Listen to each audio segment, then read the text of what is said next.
नमस्कार। म आज सीआरआर भनेको के हो, एसएलआर भनेको के हो, bank rate, spread rate, reverse repo सम्बन्धी जानकारी लिएर आएको छु। आजको भिडियो सुरु गरौँ र सीआरआर बाट हामी आज सुरुवात गर्नेछौं। सीआरआर भनेको क्याश रिजर्भ रेशियो हो। यो चाहिँ कम्पल्सरी हुन्छ। बैंक तथा वित्तीय संस्थाले आफूसँग भएको डिपोजिट या फिर बैंकमा आएको डिपोजिटको सर्टेन पर्सेन्टेज चाहिँ नेपाल राष्ट्र बैंकलाई डिपोजिट गर्नुपर्छ। यो चाहिँ कम्पल्सरी डिपोजिट हो। कम्पल्सरी डिपोजिट एनआरबीलाई गर्ने हो।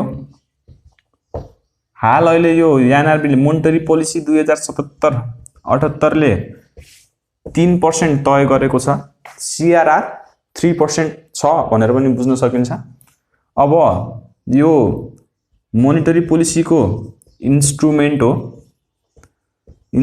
हो। यसले मनी सप्लाईलाई असर पार्छ। अब कसरी पार्छ भन्नुहुन्छ भने सीआरआर बढी भयो भने बैंकले धेरै पैसा राष्ट्र बैंकलाई दिनुपर्छ अनि बैंकसँग थोरै पैसा हुन्छ। अब थोरै पैसा भएपछि बैंकले लेन्डिङ पनि थोरै गर्छ।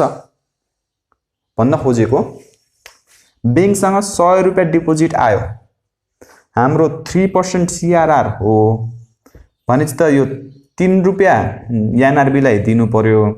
अब भनेपछि बैंकसँग बच्यो कति? 97। हेर्नु त 97 बच्यो। अब 97 रुपैयाँ मात्रै उसले के गर्न पर्यो? बाहिर पब्लिकलाई दिन सक्छ 97 दिनै नै पाउनु। अर्को एसएलआर भन्ने पनि हुन्छ, त्यो पनि मेन्टेन गर्नुपर्ने हुन्छ।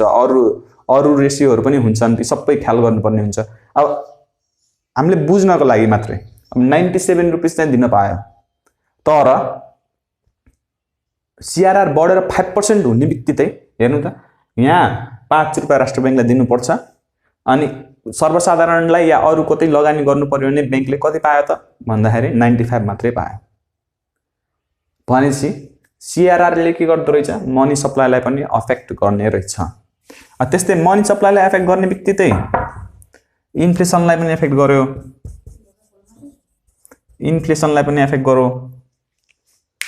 त्यस्तै गरेर अब अर्को हेर्ने भने क्रेडिट क्रिएसनलाई पनि अफेक्ट गर्यो। बैंकको क्रेडिट क्रिएसनको जुन क्यापासिटी हुन्छ त्यसलाई पनि असर पार्छ। अब क्रेडिट क्रिएसन भनेको चाहिँ 1/CRR हुन्छ फर्मुला। यो क्रेडिट क्रिएसनमा छुट्टै मैले एउटा भिडियो लिएर आउने नै छु भोलिका दिनहरुमा। अब यो कुरालाई चाहिँ बैंकले उसले एफेक्ट पार्छ, सीआरआर ले एफेक्ट पार्छ। त्यस्तै हेर्ने हो भने चाहिँ सीआरआर को रेशियो निकाल्ने फर्मुला चाहिँ एनआरबी सँग भएको ब्यालेन्स 14 डेज को average balance with NRB of 14 days अनि हामीसँग भएको अपन डोमेस्टिक ब्यालेन्स फर 7 डेज, 7 दिनको एभरेज डोमेस्टिक ब्यालेन्स, एनआरबी को 14 दिनको एभरेज ब्यालेन्स, एनआरबी सँग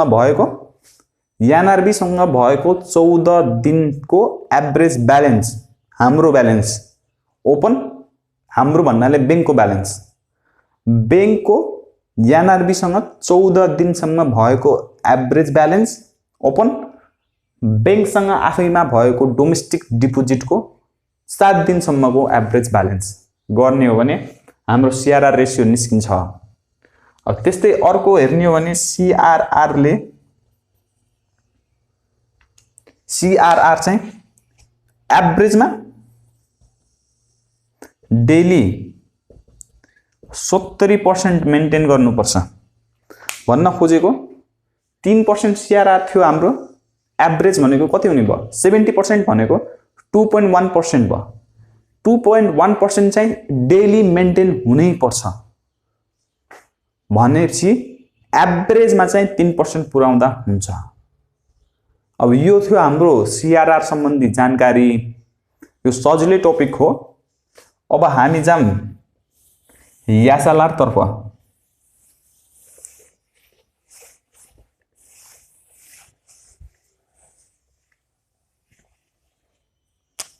एसएलआर भनेको स्ट्याट्युटरी लिक्विडिटी रेशियो हो। यो अहिले ए क्लास, बी क्लास र सी क्लासले हेर्ने हो भने 10%, 8% र 7% छ। अघि सीआरआर बैंकले राष्ट्र बैंकसँग राख्नु पर्थ्यो भने यो एसएलआर चाहिँ बैंकले आफैसँग मेन्टेन गर्नुपर्छ भन्न खोजेको। अघि यो 100 रुपैयाँ डिपोजिट आयो भने यसको 10 रुपीज 10% ले दरले 10 रुपीज चाहिँ बैंकले आफैसँग रिजर्भमा राख्नुपर्छ। अब यो क्याशमै राख्ने हो त भन्ने कुरा आउँछ। अघि नै सीआरआर चाहिँ क्याशमै दिनु पर्थ्यो राष्ट्र बैंकलाई भने यो एसएलआर चाहिँ क्याशमै राख्नु पर्दैन, यो नियर मनीमा राख्न सकिन्छ। एकदम हाई लिक्विड र नियर मनीमा राख्न सकिन्छ। नियर मनीमा राख्न सकिन्छ जस्तै treasury bills, commercial papers, gold silver जस्ताको फर्ममा एसएलआर मेन्टेन गर्न सकिन्छ। अब एसएलआर पनि राष्ट्र बैंकले नै निर्धारित गर्ने हो। यो पनि मोनिटरी पोलिसीको इन्स्ट्रुमेन्ट हो। यो मनी सप्लाईलाई यसले पनि कन्ट्रोल गर्छ, इन्फ्लेसनलाई पनि यसले पनि कन्ट्रोल गर्न हेल्प गर्छ। अब यसको फर्मुला हेर्ने हो भने एसएलआर बराबर average SLR balance of 40 days upon demand deposit of last day of last month। यो भन्दा अगाडिको महिनाको लास्ट दिनको टोटल डिमान्ड डिपोजिट कति छ भनेर त्यो अमाउन्टले डिभाइड गर्ने हो। माथि चाहिँ 30 दिनको एभरेज एसएलआर चाहिँ राखिन्छ। अब यो भइहाल्यो हामीसँग एसएलआर को जानकारी। अब हामी अर्कोतिर जाम।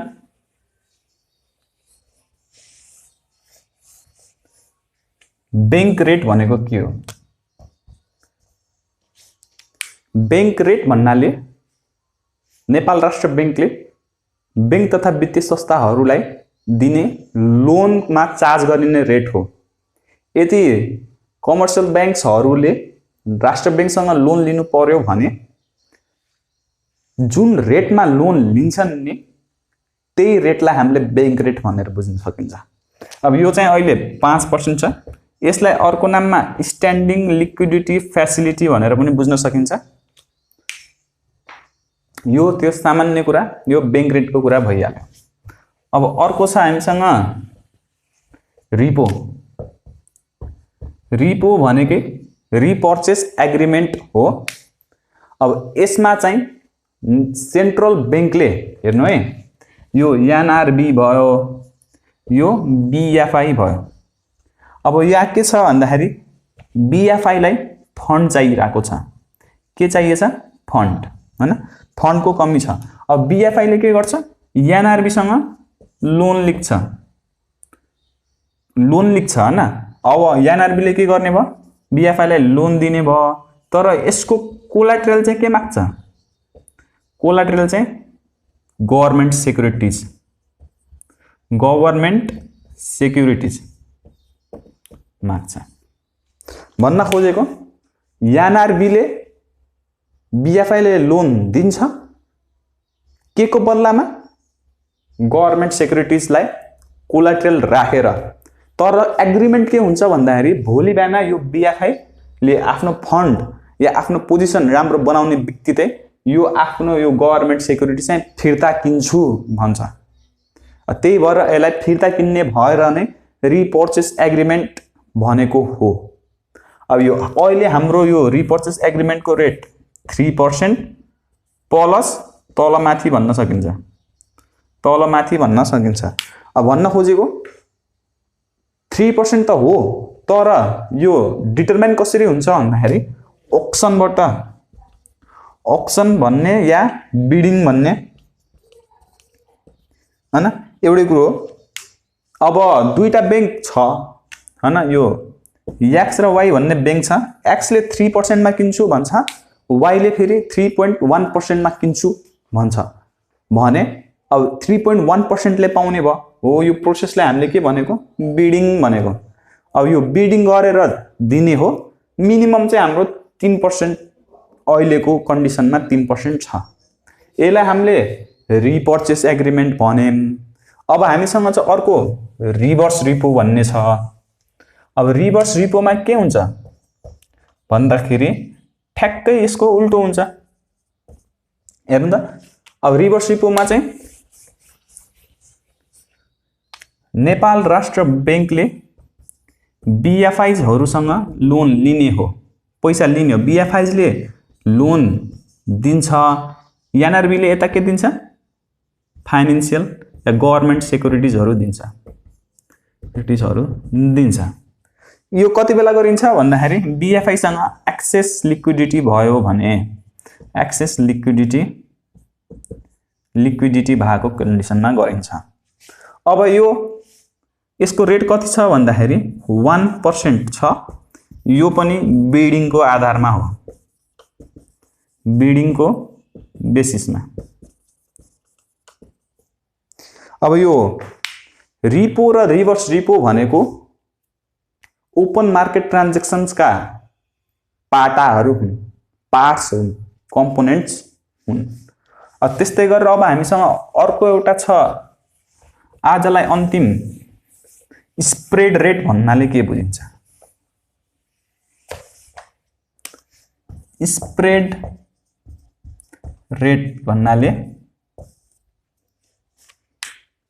बैंकले प्रदान गर्ने ब्याज या फिर क्रेडिट हुन्छ नि जुन लोन, त्यसमा चार्ज गर्ने जुन इन्ट्रेस्ट रेट हुन्छ त्यो र जुन बैंकले आफूले डिपोजिट लिन्छ नि त्यसमा दिने इन्ट्रेस्ट रेट हुन्छ नि हो, त्यो दुईटा इन्ट्रेस्ट रेटको बीचको ग्याप हो भन्नाले interest on credit minus interest on deposit भनेर बुझ्न सकिन्छ। अब यसको फर्मुला के हुन्छ भन्दाखेरि